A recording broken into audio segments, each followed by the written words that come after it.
Yes!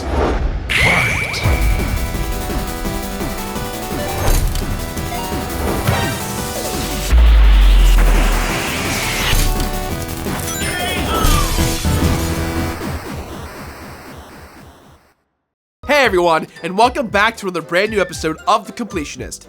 We have two little announcements I want to make today before we start today's show. First off, this is the last week to apply for the Nintendo Switch giveaway.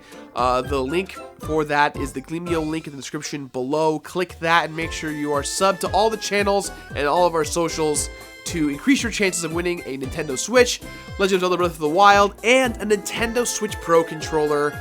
There you go, you should do that. We're gonna pick the winner next Friday, so do it. This is the last week. Do it. Do it or else I'm sorry. I'm sorry. The second announcement is that we did a brand deal over at Super Beard Bros with IndieBox, and I wanted to tell you guys about IndieBox. They didn't sponsor this video, but IndieBox is one of my favorite box services out there. You basically pay $24.99 to be able to get a indie game in a boxed collection. So it usually comes with a soundtrack, a figurine, notes, cool collectibles, things like that. And next month's game in April is Super Meat Boy. I know that I love that game, and I know you guys know me for loving that game. So if you want to check out that video, go ahead and give it a look in the description below at Super Beer Bros. Or if you want to sign up for IndieBox, you can click that referral link in the description below. So last year on the show, I played Sly Cooper, and I had an incredible time playing it. I had so much fun that everyone at home has been telling me you need to play Sly Cooper 2. So you know what? Here we go. This one's for you guys out there, for you at home who said, play Sly Cooper 2. Let's get to it. A fan gave this to me. This is a very deadly weapon. Be careful. You can kill someone with this.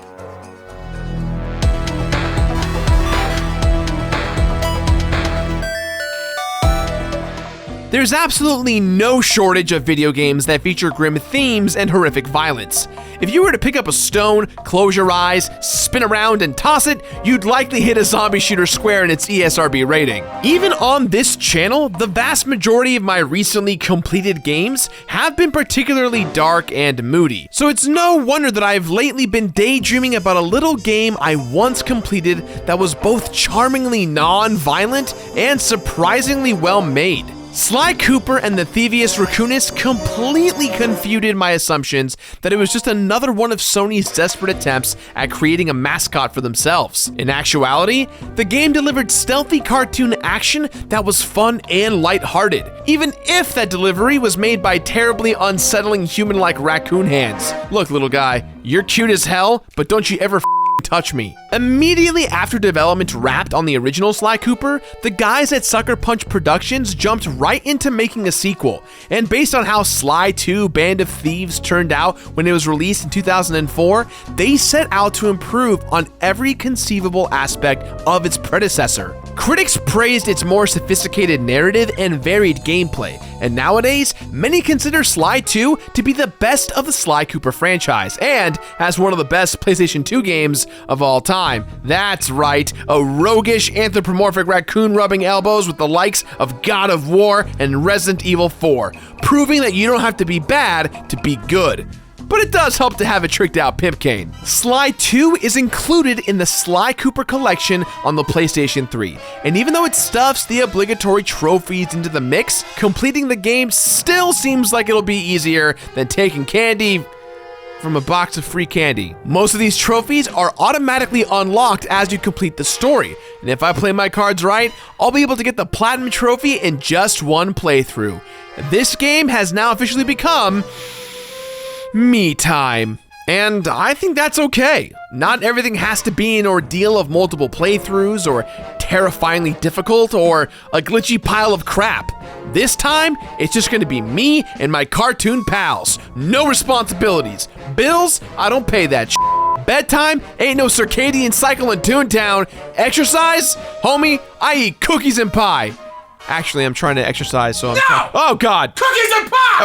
Okay. Everybody, get your goddamn cookies and pie! Got it.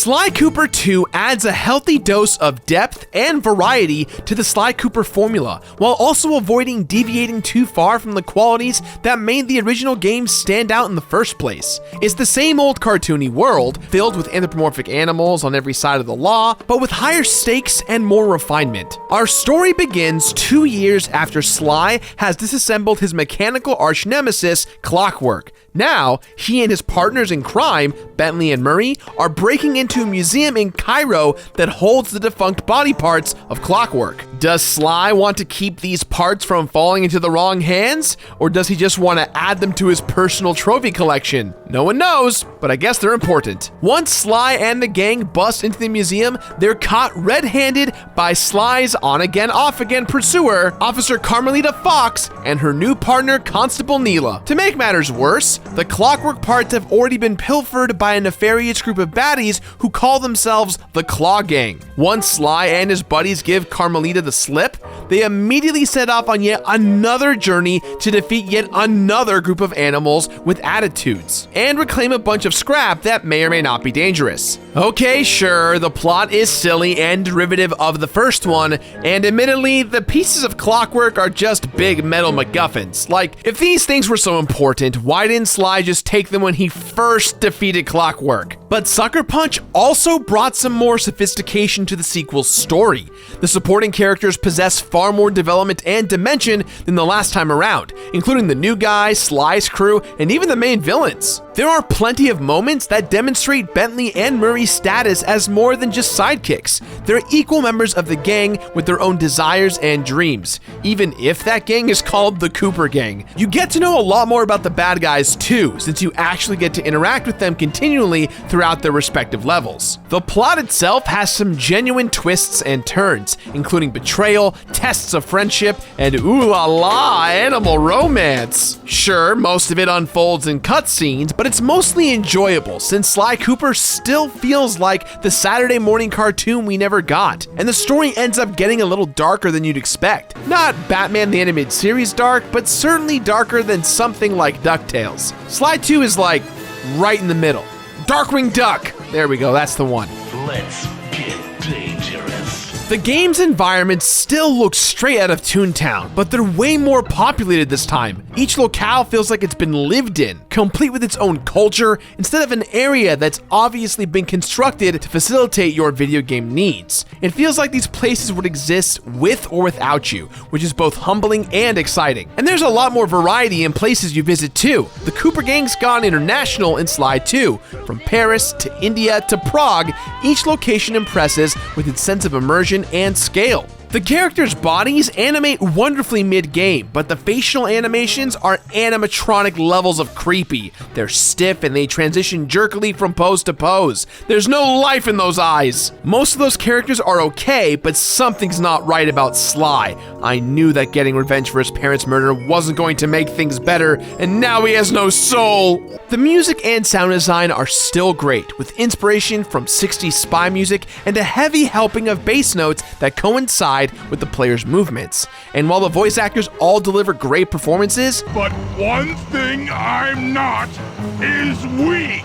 There's just something off about Sly's voice. It still creeps me out. It's just as wooden and unenthusiastic as last time. Flooding him out, huh? Good plan.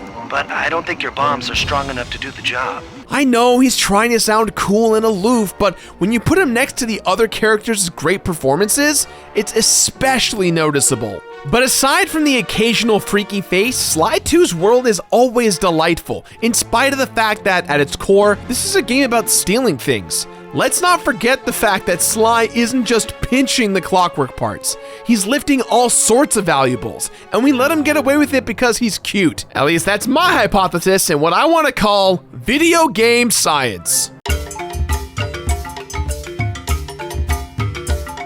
Do we forgive Sly Cooper's dubious morals simply because he's pleasing to the eye? To test this theory, we'll be using the cutest subject at our disposal, Pup Boy Wallace. Here, we see Pup Boy Wallace about to take something that doesn't belong to him, in clear view of the rightful owner. Ooh, shh, shh, shh. The subject has witnessed the theft and...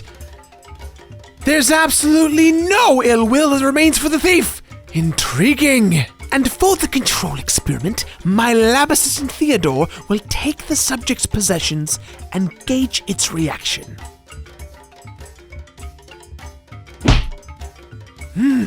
Fascinating. What have we learned, besides the fact that I have a horrible dialect? That people's ethics and values are flimsy at best when faced with something adorable. And if you're not so adorable, it's prudent to keep your hands to yourself. This has been Video Game Science.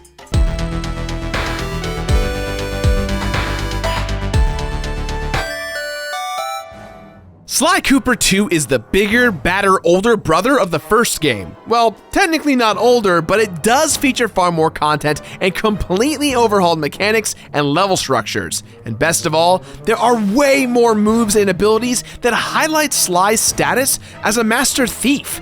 If you kleptomaniacs out there got a kick out of the first Sly Cooper, you're gonna go full Winona Ryder for this game. That's not fair, Winona. You've paid your debt to society, and you're a lovely actress. My bad.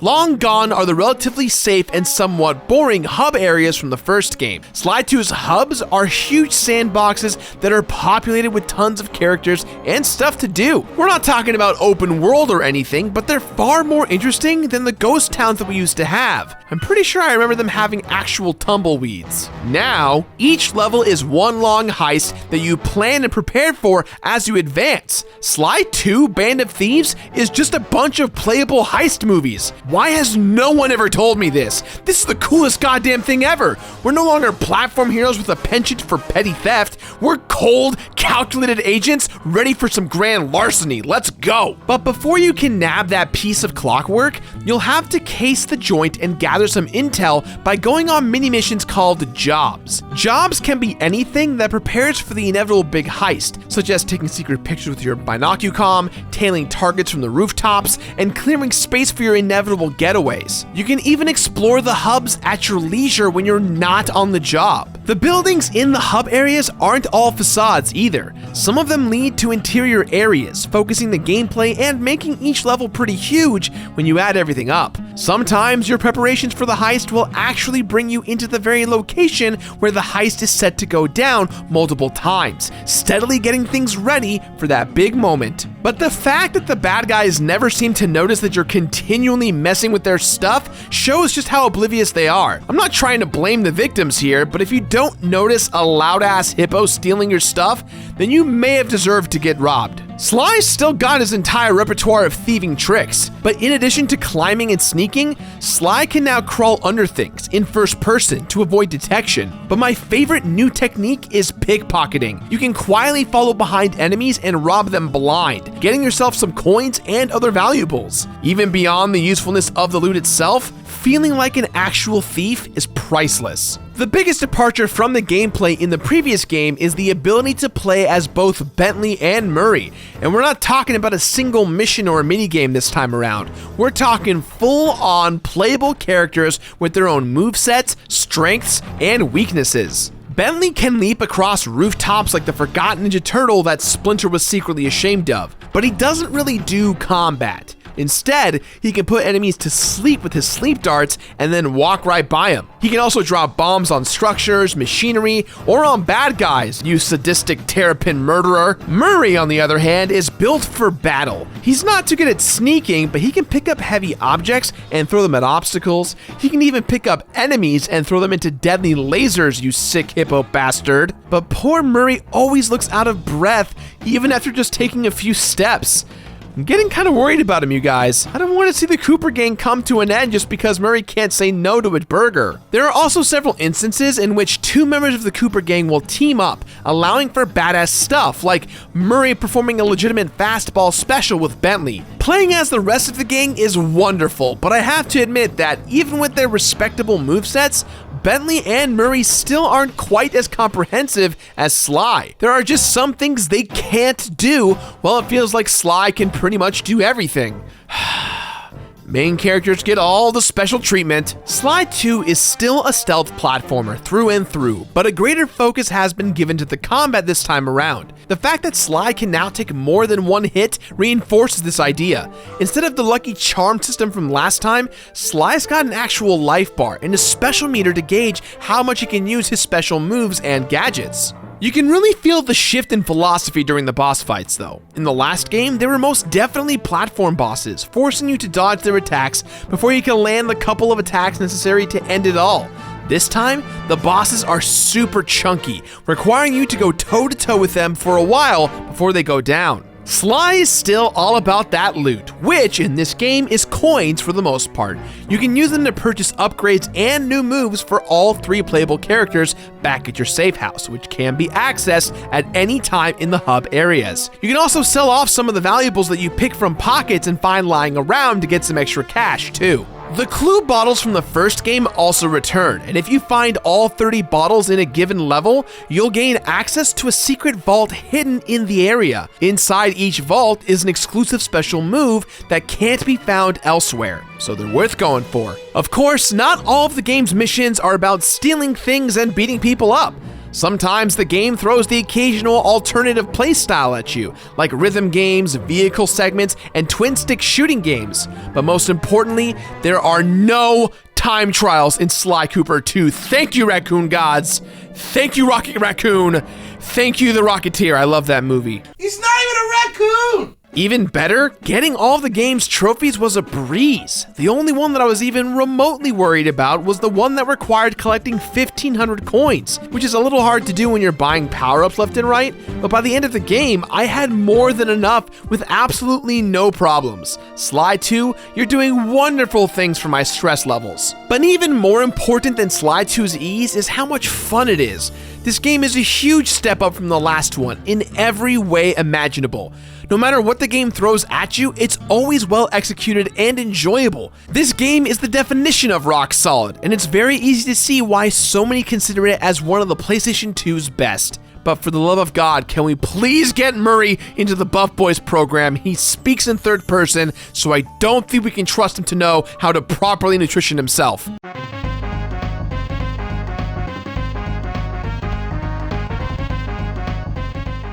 This is the game that keeps on giving. There are some pretty neat things to unlock in Sly 2, starting with a couple of secret movies that can only be accessed at the level select screen. If you highlight certain levels and wait long enough, you'll eventually see Carmelita Fox's badge pop up. If you press the square button quickly enough, you'll be treated to a bonus movie. Pretty sneaky stuff, guys. There are even a few codes to inject even more silliness into the game, including a level skip, a code that gives Sly a time-boosting gadget, and even one that allows Sly to spawn a weird little version of Tom the Robot. Do you remember Tom? He hosted Toonami on Cartoon Network for years, introducing scores of children to anime, ruining them forever. I guess they had a cross-promotion deal with Sly 2, because here he is. He comes out, he yells to distract nearby enemies, promotes episodes of Dragon Ball Z and Gundam Wing, and then just disappears.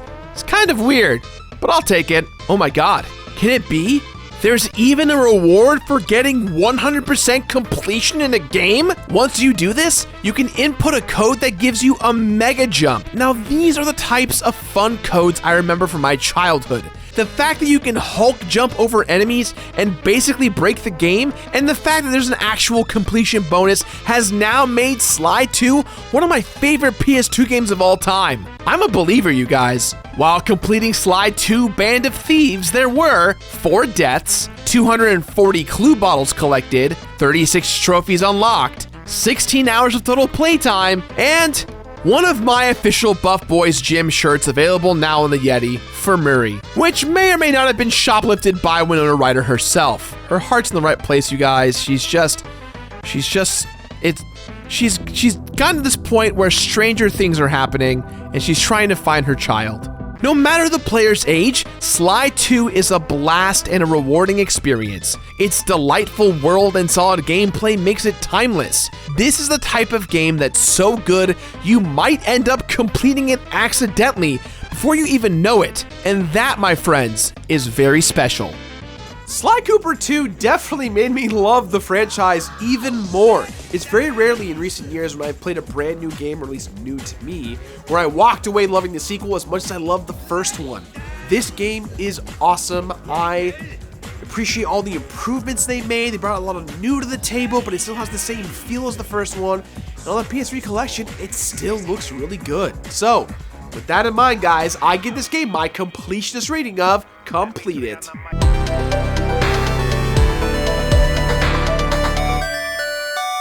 Complete it!